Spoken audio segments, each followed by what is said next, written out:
Territorial army 2025 अंतर्गत भारतीय सैनिक जनरल ड्युटी GD सैनिक क्लार्क अशा विविध 1500हून अधिक पदांसाठी 15 नोव्हेंबरपासून भरती प्रक्रिया सुरू झाली आहे। यासाठी 8वी, 10वी आणि 12वी पास शैक्षणिक अर्हता असून वयोमर्यादा 18 ते 45 वर्षे इतकी आहे। या भरती प्रक्रियेसाठी देशभरातील 22 राज्य आणि केंद्रशासित प्रदेशासाठी एकूण 4 झोन निर्माण करण्यात आलेत। यातील झोन 4 कोल्हापूर सेंटरवर मागील 5 दिवसांमध्ये 10,000हून अधिक उमेदवारांनी भरती प्रक्रियेत सहभाग घेतलाय। या सर्व उमेदवारांची राजाराम कॉलेजच्या मैदानावर व्यवस्था करण्यात आली आहे।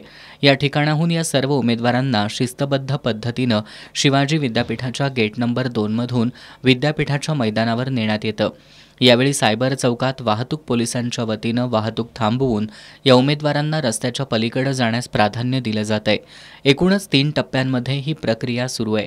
सुरुवातीला वजन, उंची, छाती मोजमाप, त्यानंतर धावणे, खड्डा पार करणे, वैद्यकीय तपासणी, कागदपत्र तपासणी आदी प्रक्रियेतून जावं लागतं।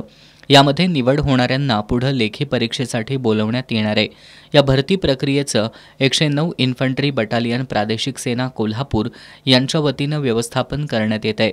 यापुढे 21 नोव्हेंबर रोजी कर्नाटकातील 24 जिल्ह्यातील उमेदवार, 22 नोव्हेंबर रोजी कर्नाटकातील 7 जिल्ह्यातील उमेदवार, 23 नोव्हेंबर रोजी राजस्थानमधील 14 जिल्हे, 24 नोव्हेंबर रोजी राजस्थानमधील 14 जिल्हे, 25 नोव्हेंबर रोजी राजस्थानमधील 13 जिल्हे, 27 नोव्हेंबर रोजी आंध्र प्रदेश, गुजरात, केरळमधील सर्व जिल्हे आणि 28 नोव्हेंबर रोजी तामिळनाडू, गुजरात, केरळमधील सर्व जिल्हे अशी भरती प्रक्रिया पार पडणार आहे।